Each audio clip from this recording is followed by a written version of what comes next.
मानुष के फल मिलेगा काहे ना बाबा लिख देने की बड़ी भाग हाथी तल पर अरे हाथी तो हमारे से बोल जबरदस्त जानवर होला जीव होला बोला कि ना होला लेकिन ये तो बाबा मानुष बनाने के लिए बड़ी भाग हाथी तल पर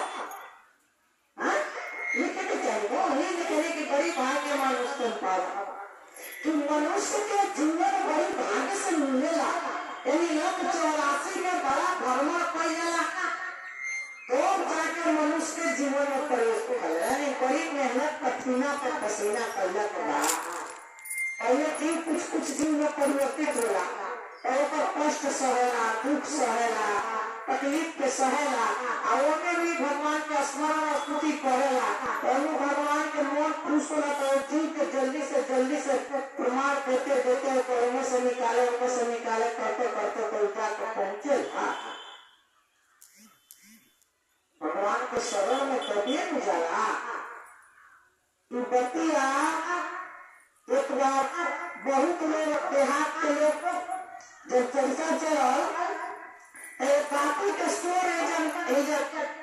पूरा अमृत लोक बनाए पूरा हो गई स्वर्ग लोक में भी हल्ला हो नारद बाबा खुदरी को अलग जाके सबसे लगन पूछे बहुत देवता लोग जाके नारद बाबा से पूछे कि बाबा तीनों लोग को भ्रमण करी है तो से हमारी सही बात जानना चाहता है तो जाके कहिए कि ये नारद बाबा अमृत लोक पर भोले बाबा का बड़ी बोल बाबा का ये बड़ा तेरी का चर्चा कर लेते बड़ी बोल बाबा का उनको तो बड़ी चर्चा एक फायदा कि बड़ी बोल बाबा कि सोनी को सुना ले चली दिखाई का पहले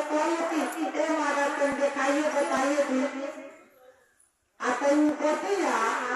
बस पुराने में ज्यादा रखते है अरे कहीं लो और बाद आखिर से देखिए कि कितना फायदा बा तो कहला कि हम ई बाती को जाकर मृत लोग देखा है कई लोग तुम्ही रहे अपना बच्चा के लेके बैठ के तुम आवत रहे तुझे बच्चा थोड़े तो तेरे यहाँ नहीं के बोले सब कई बोले से अपने तो कनाव में जाके कोई सीखा हो बड़ा बोल गला बा महादेव जी के का बतवा से का खावा बा अभी ये करे कोहा का पहले तो का बोलती हूँ पुलिया मत अजीनी करो तो कोला का पावा ना कोहे तो लोग रहा कुछ हो जाए तो हमारा कहीं कोई दे दे तो निकला कुछ क्वेश्चन बात बाजी कोई हक कहीं हो जाता फिर कहा कि ये करे गाँव का छोड़ के लगन भागे दूसरा जगह गए तो रुकाई वाले के बच्चा भी रहते हैं तो पहले रुपये गोलिया के करवा में कोई पूछी अब तो का बोल बोला बड़ा महादेव जी के बोल बोला चर्चा तो बड़ा आला का फायदा पाए तरह से अभी यही कहीं बोले को छोड़ने को जाता वाला की दादा ये तो बड़ा बात है दादा कहते आइए इतना जल्दी क्या हो जाता कहने ये ना हो जाता हमारा खुद के समझ में लेते तो देखो तो पहले बातें को पता हमारा सही सलामत कैसे लाना तो जाकर देखता है कि बड़ी कोसपुर में वो राजा के घरे वो लड़का होता तो वहां पर पंडित पहले से होशियार ज्ञानी से लगे राय गए तो पहले तो किए पतिया का सोही जबा और राजा साहब के घर में लड़का वो पता है तो हम पहले की हम जाए तो कागज हाले के लड़के बोल कि बात काम में कोई कराए कि ना कराए लेकिन मैं हिम्मत बांध के पहले नारे जा पंडित जाते ताकि एकदम पता लग जाए जब पहुंचे हो जा तो कहले कि बंगाल दरबार से अपना सूचना बाकी तरीका हमारा औरानी साहब से कुछ बात करे पड़ा हमारा और लड़का जब भाई बना उनका से हमारा बात करे पड़ा तो लोग कहने कि अब मंत्री लोग कहे कि भाई तो बुझा कर पगला गए पर एक दिन के लड़का बोल नहीं तो राजा साहब के लगे जब खबर गई तो राजा साहब सुननी तो कहले कि जरूरी कोनो ऐसा तैसन बात नहीं है कि इस देश में मिल जाए भगवान इसके चंचल फकीर आई वाला कोई बात ना करे। अरे अज्ञानी आदमी बात कही ना, ज्ञानी आदमी कही जब चंचल है तो कहला कि हमरा बात करे तो बोला राजा साहब बुलाओ दरबार में साधु संत के सम्मान के लिए अतिथि देव साधु संत भगवान के रूप बोला घर में बुलावा क्या करे बात के लिए तो रानी बच्चा कर ले रोज के है दुआरी पर अल्लाह तो बोला कि ये पूछे करी हो कि महादेव जी के तो बड़ी कोई वाला बाकी चर्चा का हाला का गाने का सहज सहज कबे डर पर अच्छा फायदा बा तब राजा का लेकुआ कलश की फायदा नहीं है जब दुनिया का करोड़ों बच्चा कने हुए बहुत दुनिया जे भी महादेव के नाथ को सुना मैं कान में गई सब का हमारा जीव बदल गई अब हम गैया में आ गई है बछड़िया आज ही रमायण शब्द हमारा कान में सुनाई तो सब हमारा उत्तम से बदल के आए तरह हम राजा महाराजा के घरे आके राजा के रूप में ऐसा सुंदर शरीर पाके मनुष्य के जन्म में हम परिवर्तित हो गए। फिर हमारा मनुष्य के जन्म मिल गए, फिर हम भगवान के स्मरण और स्तुति करेंगे भोले बाबा के चर्चा से देखी न फायदा हमारा तो राजा साहब के लड़का कुछ फायदा बोले कितना हमारा जान मान बा कितना हमारा सेवा बा कितना हल्ला बा कितना हमारा आपल भाई गया कोई नहीं कई गुरु के चर्चा से ईश्वर के बोल डाला इतनी बा बताए फायदा बा कि ना तब कहे मान गए सच में भोले बाबा को बोल गया तो साहब कहीं जो बात रामचरितमानस में तुलसी लिखे नहीं कि कल जुग नाम एक सुमेरी सुमेरी नर पारा बतिया जो रामचरितमानस में तुलसी में लिखे नहीं बतिया साहब की शिष्यानुभूति में लिखे कि देखी सुमिरन के दो बात होला सुमिर सुमिर नर उतरा उतारा तो आप लोग देखे कि गांव में प्रमाणिक बात था कि केवल शांति भाव से बैठा वाला मन रूप पे ध्यान लगा रहता लोग बड़ बुजुर्ग घर में से निकले है केकरा का सुमिरत रहा उठता है सुमिरत का के तो बैठी तो सुमिर सुमिर नर उतरा उतारा आइए वो बात क्यों कहनी साहब दूसरा सूत्र में जो चर्चा करूं तो गायत्री नायक में तो सही बात बस सुमिरिए पर एकदम उच्च जीव ने कही यार तो बोले को नहीं थे तो जब शांति भाव पर बैठा रहे तो सुनो ना वही आए वो सुन के तो जब गुरु का चर्चा कोई गुरु के विषय में बताए तो एक कान से सुनाए नाम कोई झगड़ा होला के ऊपर सीधा बोल देला पता लो कर पार्वती अरे बड़ी सुनाई बड़े करे दो बड़ी साले लगे मन कर तो ये जीव पहिया बुलाए नहीं बतिया नहीं लोग कोई बोला तो जब कानवा से सुनाना खिसिया करिए तो बतिया करो ना दिलो में कानवा से सुना के जब दिलो में समाला तो बड़ा किलो में अखरे ना ये आदमी है हमरा कोई नहीं ना हो है का कहता तो बतिया तो ना बुझा तो साहब भी कहे कि जब जब आवेला गुरुजी के याद करेगा गुरुतेला तो गुरुजी हमरा घरे थी हम दया बरसे थी रही रही दिया कर सेना जब जब आवेला गुरुजी के याद करेगा गुरुतेला तो जो कभी आ गई है साली कर फला कभी करा तो सोच के बताए जाते जब तुम बात में साले ना तुम क्या करेगा जल्दी से क्यों से कोई बतारा कौन के बहुत हल्का हो जाएगी ऐना हमेशा वही पर ध्यान सुनने वही पर ना करा ध्यान बार बार एक दुका आदमी से कोई जगह तो कहीं आदमी को मन बोल रहा था साहब कहीं जमी चर्चा सुनाई फिर में समाई को साले लगी एक दूसरा से जाके बताए लगे कि ये कहीं नसीबत ओ भैया शुक्र गुरु बनाए लो कराए लो घुसना अरे शिवत एक बोला है जानवा जहनवा हम नहीं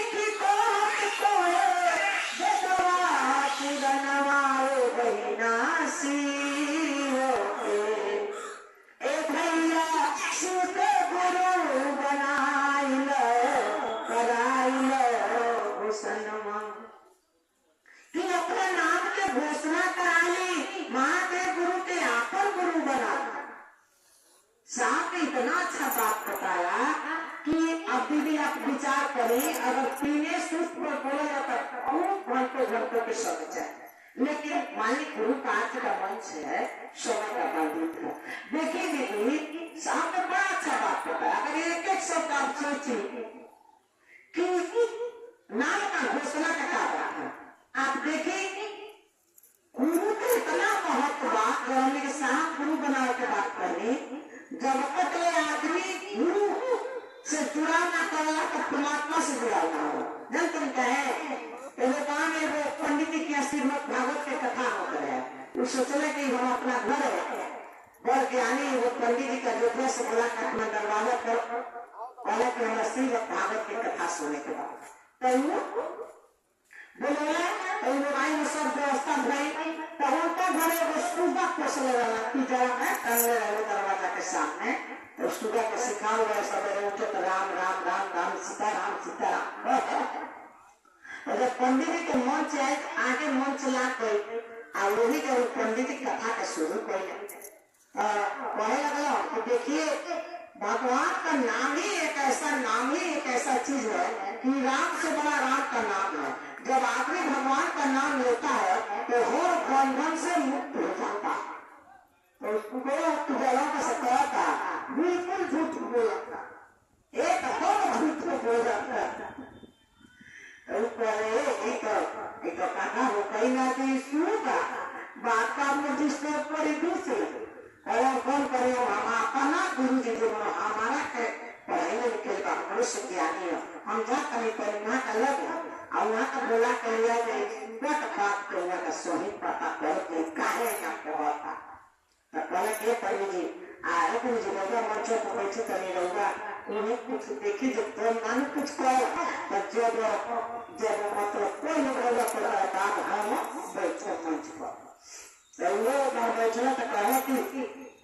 जहाँ भगवान का नाम का स्मरण हो रहा है सही करे गुरु को जहाँ चर्चा हुआ तो जगह धरती कैलाश के समान हो जाला, स्वर्ग के समान हो जाला। हमने के स्वर्ग पर बैठा माने सो, लेकिन हमने के गुरु भाई बोल गए लेना उन्हें घूमेला जब गुरु को चर्चा ना सुने। जो भी अगल बगल में गुरु भाई बैठे होगा तो मंच के पास आने का प्रयास करे, दूसरे में आगे खाए कहे वाला खाए कि निमन निमन मिले कहीं के सभी बात में बटे लगा जब बोल गए तो जो भी बात कहीं भी भगवान का कथा प्रवचन होता है आगे आकर बैठ के सुनने की चाहिए। तो कुछ शास्त्र पुराण में अलग फायदा बताया गया। जब भी भगवान का स्मरण दिल से हो जाला तो हर करना से मुक्त हो जाला। तब सुबह कहता दोनों का दोनों झूठ बोलो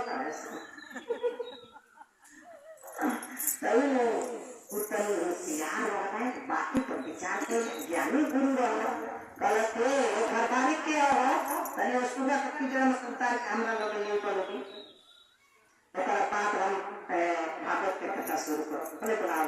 लेके इधर हमारा कलम ये सुन सकता का कहा तकलीफ बा काहे की बतिया कहता अतरवा कहता कि जो भगवान के नाम लेला हर कर्म से मुक्त हो जाला। आपको सुबह उठकर राम का नाम ले पिंजरा से मुक्त ना भूलिए इनमें रहता है कितना मन करला कि घूमे देश दुनिया जाए पेड़ पौधा पर जाए कुछ मन के चीज खाए आइए में पाए अलग पता की मुक्ति हो जाता बोला कि देखो भले तुम भगवान के नाम नहीं करो लेकिन अभी गुरु बैठो करो गुरु का मंत्र में खा ले जैया गुरु का मंत्र ले लगा तब गुरु गरी में दौड़ पड़े तो काटे लगा पाए तो बलिहारी गुरु अपने खोजू को दिलो बता गुरु का दर्जा सबसे ऊंचा होगा। जब गुरु मान लेगा गुरु को मंत्र ले लेगा तो हर कर्म से मुक्त हो जाएगा। गुरु का माध्यम बता दिए कि क्या करे समस्या से निकले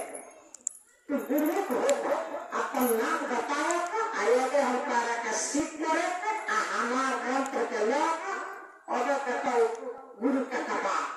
दर्शाओ कहीं किसी को कमाल का गुरु है वो तो सुबह को अच्छा तो ठीक बात लगा तो गुरु मांगो तो मैं कहाँ गुरु खोज जाए ठीक रही हमारे गुरु को लेते बोला कि सुनाई यही पिटराओ में तो कुछ साध जाए कदम कम तभी पढ़ाना का साध में सूत जाए तो इस साध में हिला दुनिया का तब हमारा मंत्र के कमाल के गुरु को देखकर कमाल और क्या बोलते हैं सुबह का पिटरा का पिटरा का पाती का कमा का पापा का एकदम पड़ा है ऐसे बुझाता कि ऐसे उसका गलत लगा था कि कौन बोलता और बता लगा लोग पूजा से बड़ा सुबह का हो गया के ठीक है ठाक रहा हम बोलते रहो काम करने के लगा बोल रखा है का बतिए का बोल एक इसका का हो तो पहली को बना रहे उतर बना बैठे बना उनका हवा लाके के जब पिछला खोल दोगे उनका तनी हवा में ऐसी करोगे जे ऐसी लगा बहुत जीव के जगह ऐसी हो जाना तो घरवाली काम करे निकलवा के करे होने से पत्ते एक काट वाली जाके घर के बताते हो ना ऐसा बात नहीं कि सुबह नहीं सुबह तो बुझाता नहीं ये कथा सुन के गुरु मुक्ति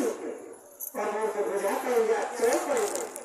तो अभी क्या करेंगे घरवाली मारी तरह से करे ना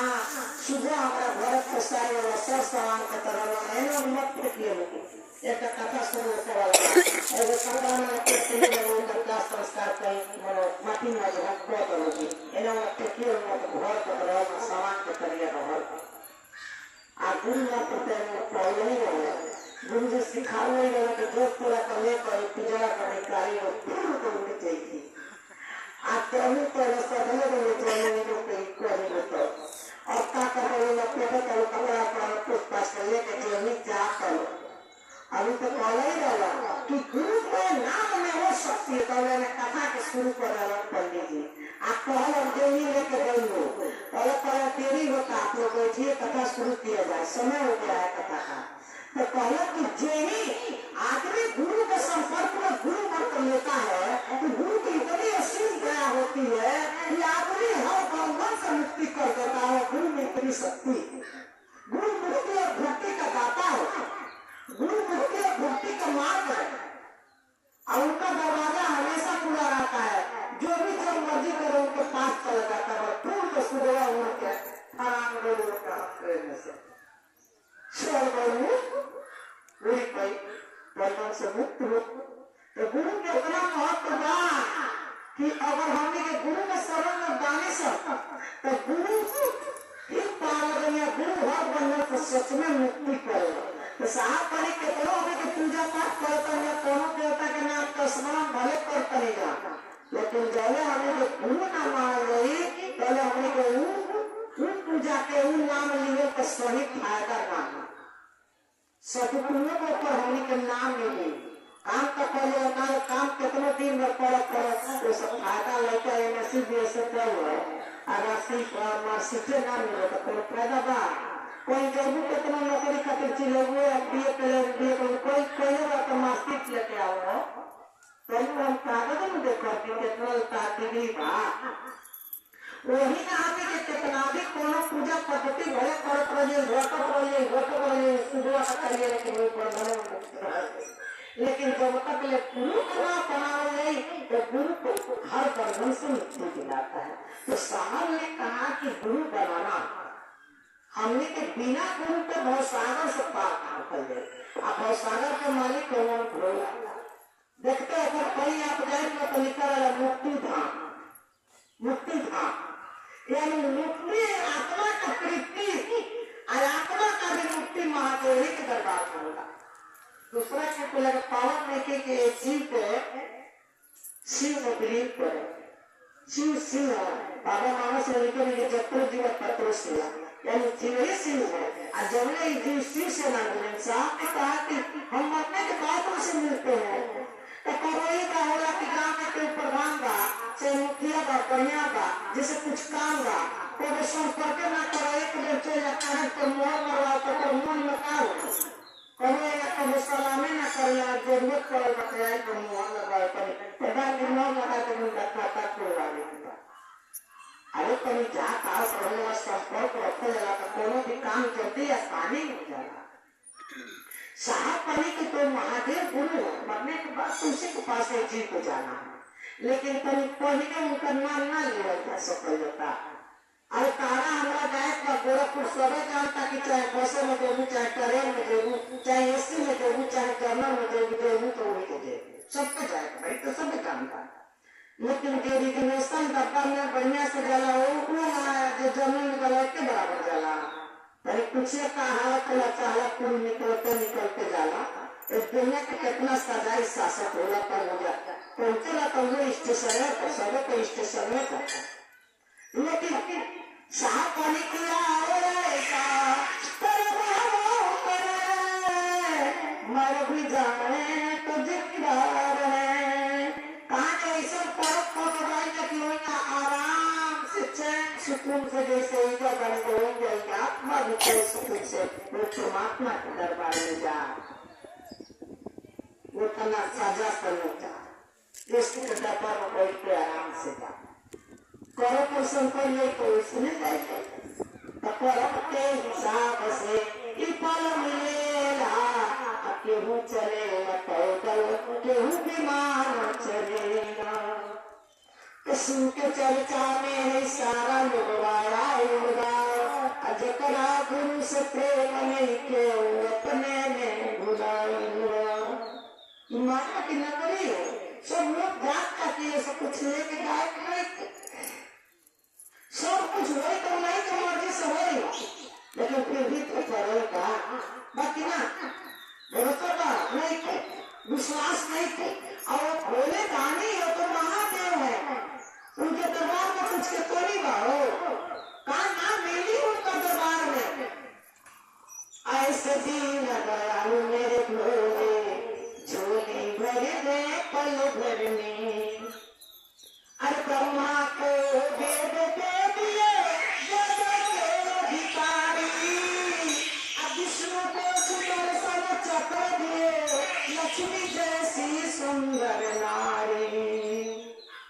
अपने लिए कुछ ना रखे भारतीय हो खप्पर में ऐसे दीन दयालु मेरे भोले झोली भर दे पल भर में ऐसे दीन दयालु मेरे भोले झोली भर दे पल भर में रावण को कभी सभी जगह ससी सभी जो उनके दरबार में गए सबे मारे उन सबके दे लगा कि वो दरबार से खाली गई बा काय का बाबा ने जाला हंसा माने जाला और माए जाला ए बाबा तनी बेटा दे दे हमरा बेटा ने के लोग ने संतान को करे बोले ना क्यों जरा कला बेटी दे दिया ए बाबा तनी हमरा के घर दे दिया ए बाबा तनी हमरा के गाड़ी कर दे दिया वो गाड़ी किना जाए तो अगला साल का कहोगा अहो भोला मेरी धनिया के भोला अहो भोला आते बरते भोला बेरी बेरी आई ये तेरी पूजा कर दे तो दूसरा आने फिर चर्चा हो जाए ना लोग ये हमरा 5 साल का हो गए हमरा 7 साल का हो गए कहें गलत माने गलत तो दे बरते भोला बेरी बेरी आई भी ले आई भी अपन टोला और भोला कि उधर बहुत से बच्चे ना जाए ना बाबा तो पानी के अपना टोला भर के लोग के लेके आए सब तो मांगनी चला उनके दरबार पे लेकिन साहब ने इतना अच्छा चीज बता दी मांगे की बात सोची हुई अगर भैया इतना अच्छा चीज दुनिया को तुम लोगों ने कि अगर माने आपके पड़ोसी बाटे अगर तुम जाए पड़ोसिया कौन बंदा घर हमेशा रहता है तनी चीनी दे दू तनी अच्छा करके दे दू तनी आज घरे बच्चा तना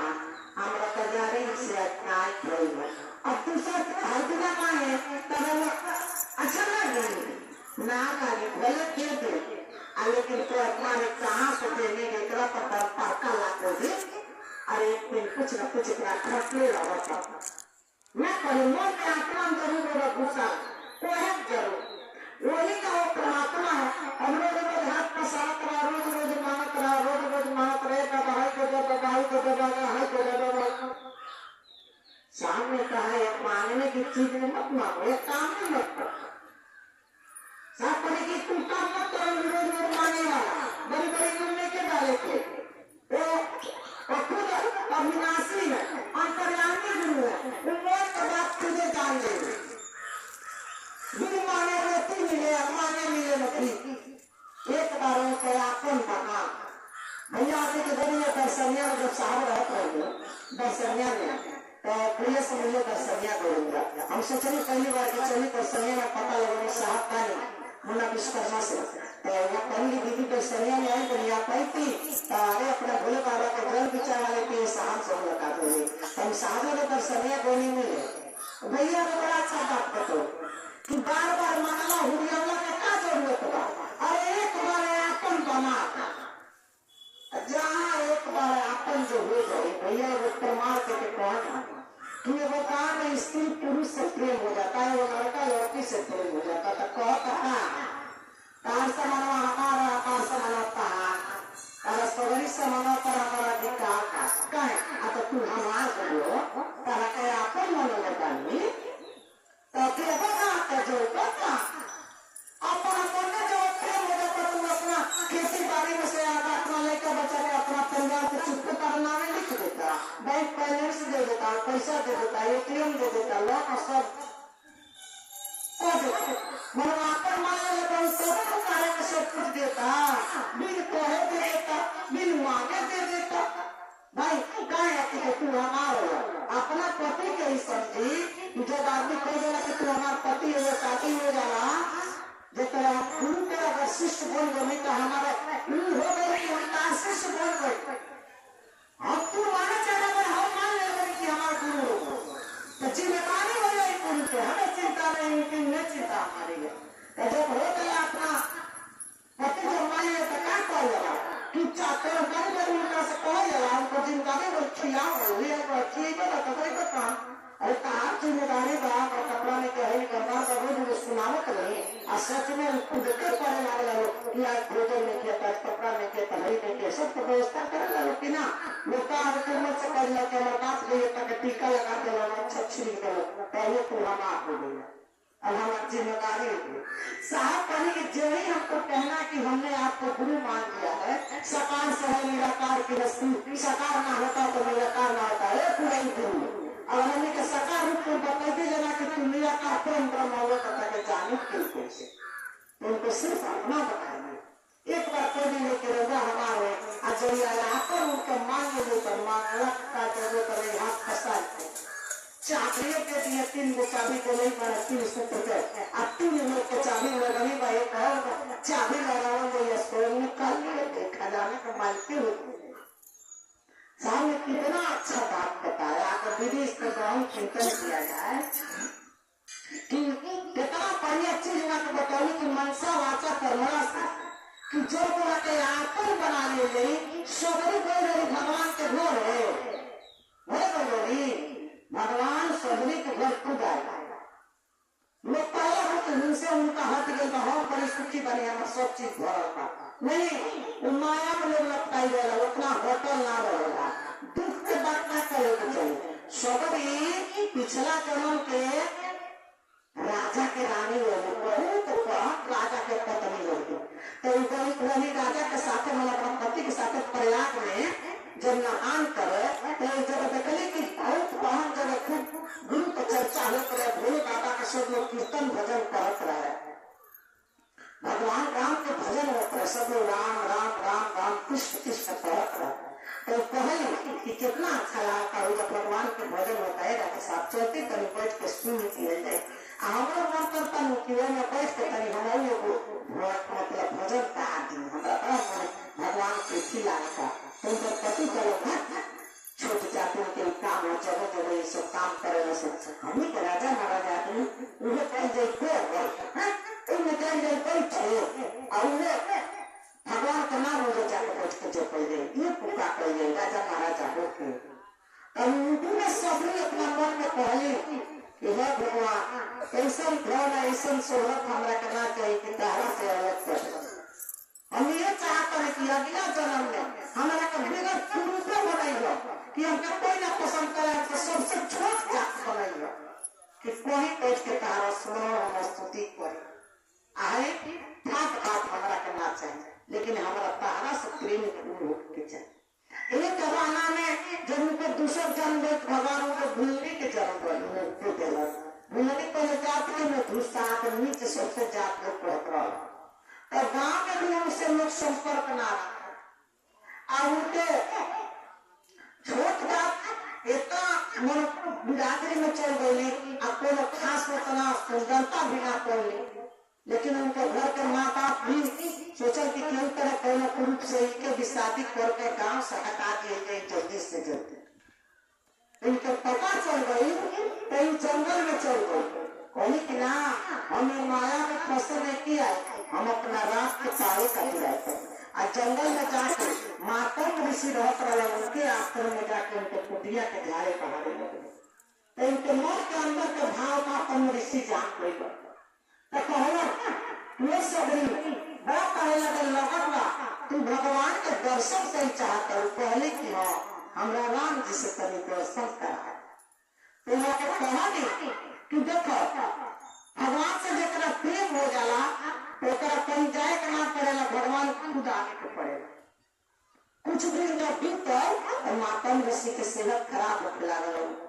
मरे के कगार पर आ गई। तो सबरी लगली तो किए गुरु जी अब तो हमरा के भगवान के दर्शनों ना करौनी और वो चाहता तो हम के तरह का करे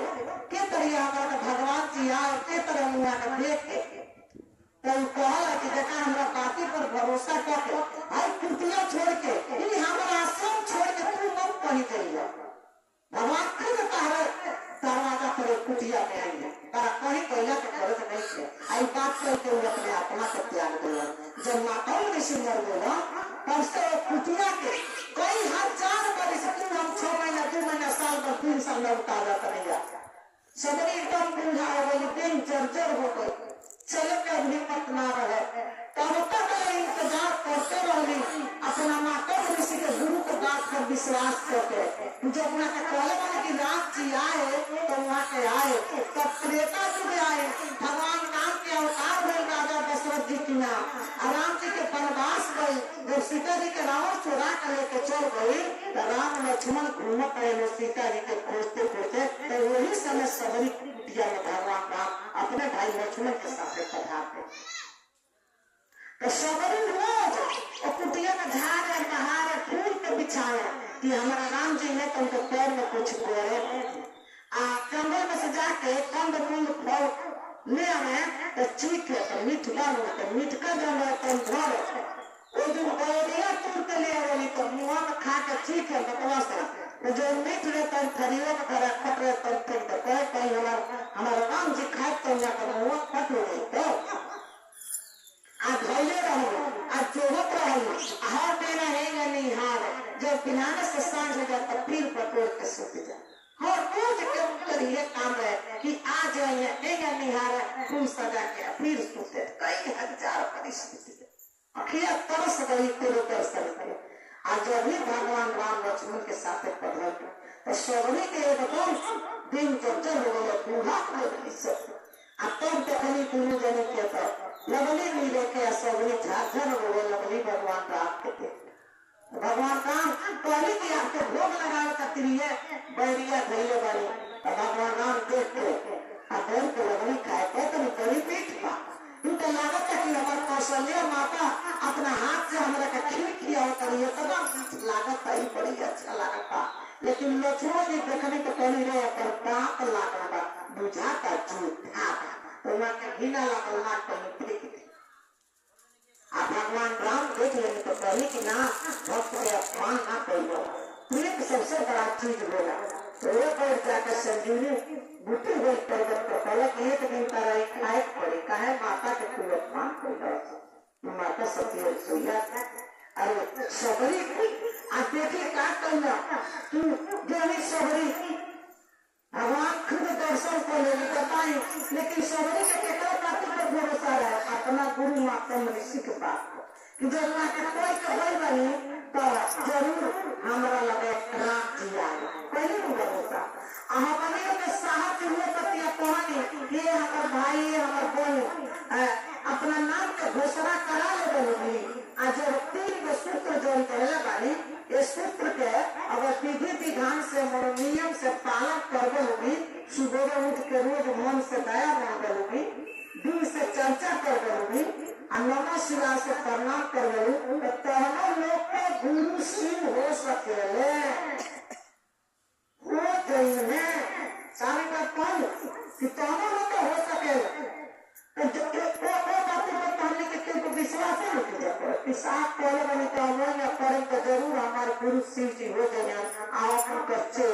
जाए।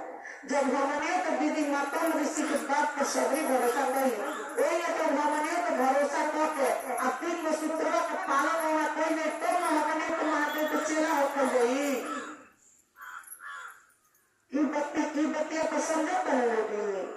मीरा के गुरु आकाश रमन जात के चमा रहे लोग उनका तुरंत सिखाए लेकिन मीरा देखली कि हमारा गुरु के लायक बना तो मीरा रैकाश के गुरु बना लोगी। तो रैकाश गुरु जब देखा कि मीरा का दिल के प्रेम तो करो कि मीरा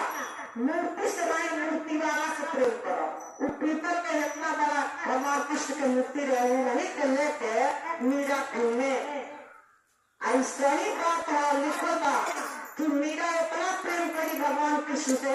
ये पीतल के मूर्ति में भगवान स्वयं आ गए। भगवान कृष्ण स्वयं आता है जब मीरा का मिलन विष के पालन हो तो पीतल के मूर्ति के लगे रख के और उठा के पी लेने के द्वारा सारा पे गए रहो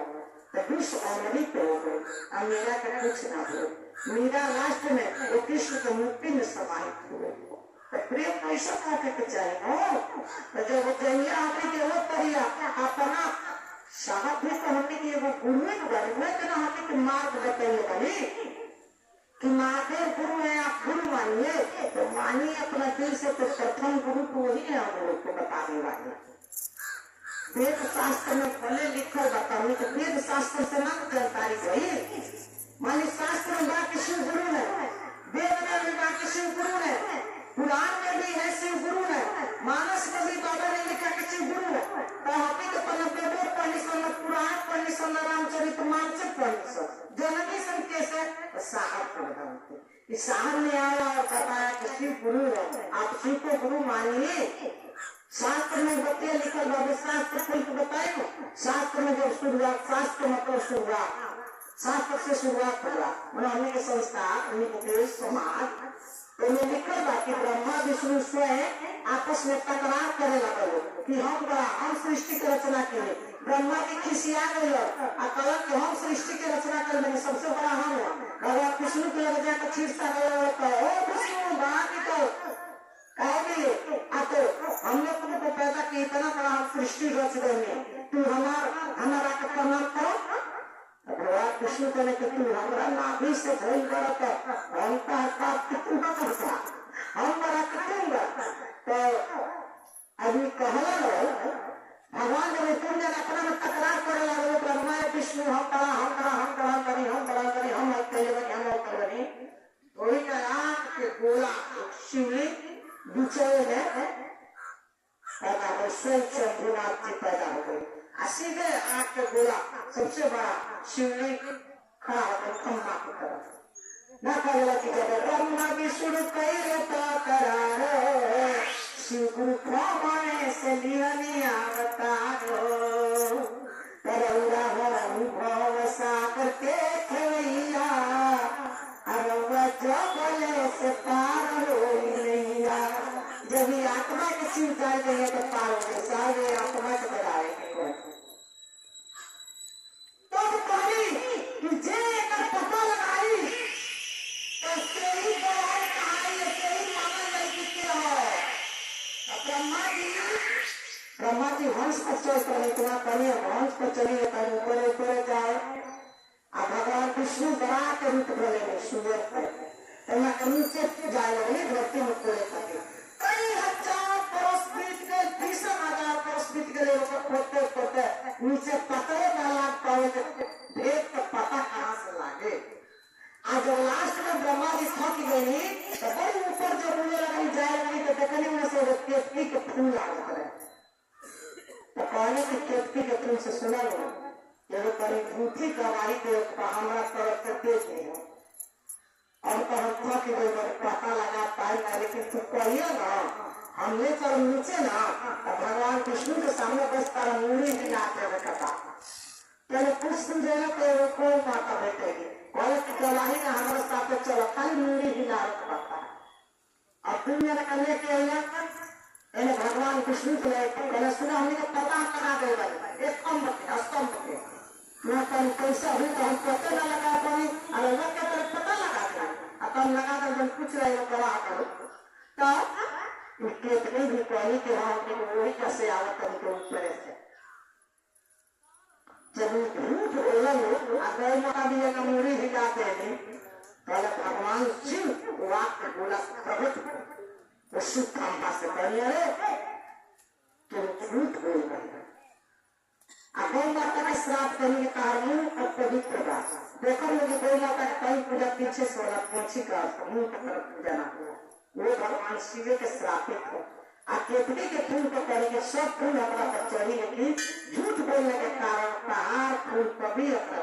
हमारा स्पर्श ना हो तो केतली के फूल भगवान शिव को पूजा में कबो समर्पित ना होगा अब ब्रह्मा जी के एगो मूड़ियों के काटते हैं एगो जब उनपर मूड़ी कट गई तो भगवान विष्णु कहीं के दादा कहने का लगा तो खिसिया गए झूठ बोला और भगवान विष्णु जाके भगवान शिव को पैर पर गिर के पकड़ लेंगे तेरा भोजन जाने को क्यों महादेव आपको भेद के पता लगा और कोई तो बस की चीज नहीं है आप लोग बानी अखंड बानी अविनाशी बानी भगवत के पास ही रजत लोग के हम पता कहाँ से लगा तो भगवान विष्णु को कहा कि तुम्हारी पूजा इस संसार में होगी ब्रह्मा जी के कहा कोई मंदिर देखते नहीं होगी श्राप दे देंगे भगवान कोई पड़ा चुका अब तो पूरी जन का ब्रह्मा विष्णु को बैठा के श्वास क्रिया के माध्यम से 4 वेद 6 शास्त्र 18 पुराण के ज्ञान जब अपन गुरु जी श्वास क्रिया के माध्यम से पूरी जन का देने लगनी कि सृष्टि के करियर चली